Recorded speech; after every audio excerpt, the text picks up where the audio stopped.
It is another week of Sister Scoop where we are bringing you guys all sorts of new Marvel news. And this week is not so much news as it's going to be rumor mill, but just as important to talk about because any of these could pan out to be the truth in a week or in a month or in a year.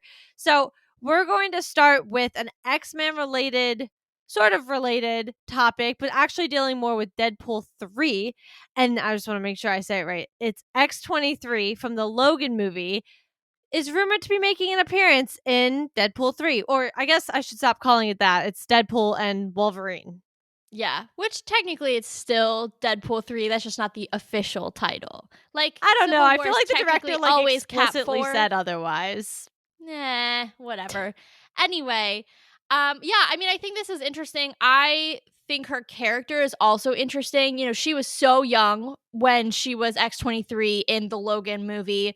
And I think that what I've seen online, and this has been a rumor that's been going around a lot for the past probably year, I would say. But I think now it's starting to seem, especially with the movie being closer, maybe a little bit more possible or maybe a little bit more true. I don't know if that's the way to put it. But they're talking about her maybe coming back as an adult variant of Wolverine because remember, she is the female clone version of Logan. So definitely interesting. It's definitely something I'd be interested in and that I would want to see because like I said, I liked her character and I'd want to see kind of what that evolution. It probably isn't the same one. I don't want to say that. It could be the same one, but it doesn't have to be the same one. But it would still be cool to see what X-23 would look like at a very different stage of her life. Well, and correct me if I'm wrong, I'm going to be honest, I haven't seen Logan primarily because when it came out, I could not see R-rated movies. So I never got around to seeing it. But correct me if I'm wrong, isn't Deadpool 3 technically now coming out prior to Logan? Like on the timeline officially? Okay, so this is where I'm a little confused because yes and no. Like, it's confusing.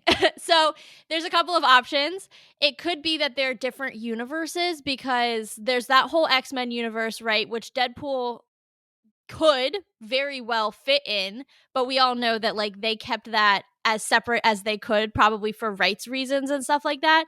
So he's never been confirmed to necessarily be in the X-Men universe that we know from Fox. So it could be that it's a whole different universe. But if we're going to go with the hypothetical that it is the same universe, it would have to take place before Logan because Logan is an old man at that time. We're looking very different atmosphere in terms of everything happening. So yes, I don't know either way if they've confirmed like where things sit in what universe. I will definitely be doing a lot more research into what's been confirmed and stuff before Deadpool comes out. So that's something that we'll definitely cover in predictions and stuff like that. But from what little bit that I do know, it's kind of those two options, either same universe before Logan or completely different universe. Well, because doesn't he die in Logan? He does, yeah. Okay, it was supposed to be his last one. Like, that was supposed to be that's Hugh's what I thought. swan song, yeah. Okay, so yeah, I mean, like, if it's going to be the same universe, it absolutely has to be before Logan because he doesn't make it out of that movie. Okay, cool. That's what I thought.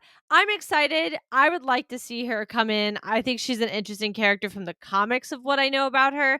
So bring her in. I mean, listen, the cameo list to this movie, or like the rumored cameo list to this movie, is absolutely insane. It is off the wall. So at this point, I have no clue who could be showing up. It's kind of crazy. Yeah, it's going to be one of those things. I feel like MOM, but better. Like, we had all those expectations for MOM, and I feel like no matter whether they hit all of every cameo that we hear is going to be in this film or not, it's going to be, and we'll talk about MOM in a second because we have a semi-related topic in a minute, but it's going to be better executed, in my opinion. So I think no matter what happens, however many cameos we get, it's going to be an entertaining film either way. Yeah, I totally agree. But speaking of MOM, bridging that gap, the next two actually both deal with Spider-Man, but kind of in different ways. The first is talking about our bestie, Sam Raimi, however you want to say it. I don't really know. And he's being rumored to be possibly directing Tom Holland's Spider-Man 4. And I think I speak for both of us when we say we have a little bit of mixed feelings about this. I don't know, T, if you want to talk about those. Yeah, I love the original trilogy. I was a Toby girl until I was unceremoniously shown that I was actually an Andrew girl a few years ago. Go find that episode where I am shocked to my utter core. And Andrew for the win, man. it just took me, look, no shade against the guy. He's a great Spider-Man, but I literally grew up on Tobey Maguire. So I love that trilogy. You know, third one, we all have our qualms about it. We know why the fourth one was never made. That's aside. So I was excited for Raimi to do MOM.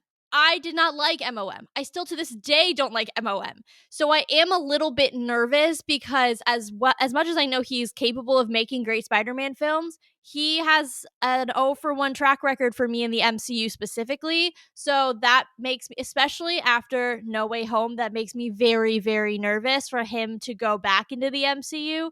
So I don't know how I feel about it. I'm still processing. Yeah, I don't have quite those types of feelings about Toby's just because the most prevalent Spider-Man for me was more Andrew. But I will say I have the same exact feelings. I only have started to like MOM because I just watch it for my girl. Like, I don't even agree with her storyline, but I'm like, you know what? You go get them. Like, do what you got to do. So, that being said, I am also nervous because I think MOM tanked so hard when it had Yeah. the potential to do so well. But on the flip side of this, he can do Spider-Man movies and he has proven that. And not only has he proven that, he's proven he can do grounded Spider-Man movies. And that I think is the most important part of this conversation because how many times have we said, we think Spidey's going ground level?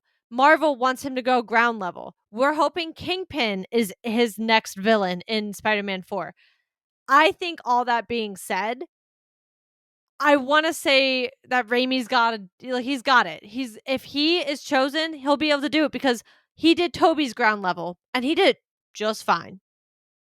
Yeah. I will say though, when I looked at the list of potential other directors, there is one frontrunner for me that's not Raimi, and it's 100% Jon Favreau. I mean, come on. Oh, The for original sure. Iron Man 08, like, that man doesn't miss. He did The Mandalorian. He did Elf. Like, everything he touches turns into gold. So if I had my choice between Favreau and Raimi, it's 100% hands down, no question, Favreau.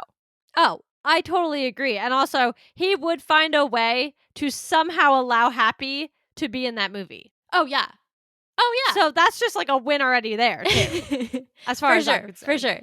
But moving into our last point, I'm actually most excited about this one because I think I've been talking about this for ever. Honestly, since I've watched Euphoria. And it's the rumor that our girl Sydney Sweeney is pretending she wasn't in Madam Web and might be casted in Spider-Man 4. And of course, everybody's filling in those blanks and they think she's Black Cat. If all of y'all don't know, I did go as Black Cat for Halloween this year. I do love that character and I think she is such a great fan cast. So if this pans out to be true, I mean, she is perfect for that role. Yeah, I would agree. I mean, I think it's definitely a nice redemption arc. Obviously, we all have our feelings about Madam Web. I think it also, on a more meta level, just proves how little Marvel regards the Sony Spider-Man universe and its quasi relationship to the MCU. So I'm definitely down. I think it would be really fun to see her in a role that is of the caliber of the actress that she is. I haven't actually seen Euphoria, but I know she is, received a lot of praise for her role and her acting in that show. She's a very capable actress. Not that the dialogue in Madam Web did her any favors. So I would like to see her in something that's actually well written and a movie that is of her caliber. So that would be great.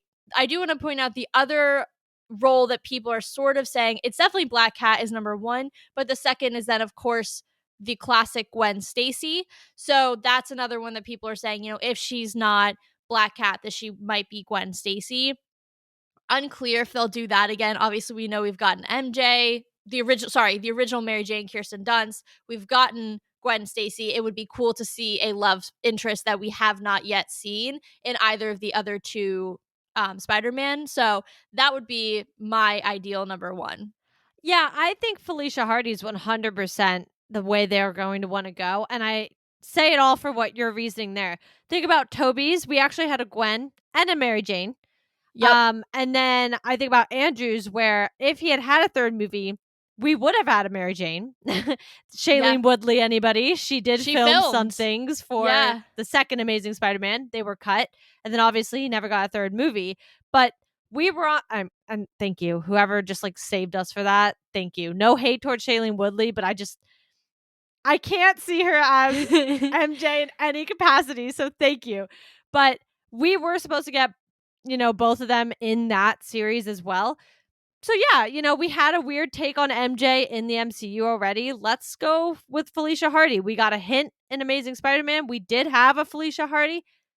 That never came to fruition either. So I'd love to finally see the character come on screen and be the character I know she can be. Yep. And I think Sydney Sweeney would absolutely knock it out of the park. Oh, I do too. 100. I love her. So, but with that, we're a little over time. This has been another round of Sister Scoop for this week. As always, you guys can be listening to us on YouTube with our podcast episodes and also our Sister Scoop weekly news segments. We'll see y'all next week.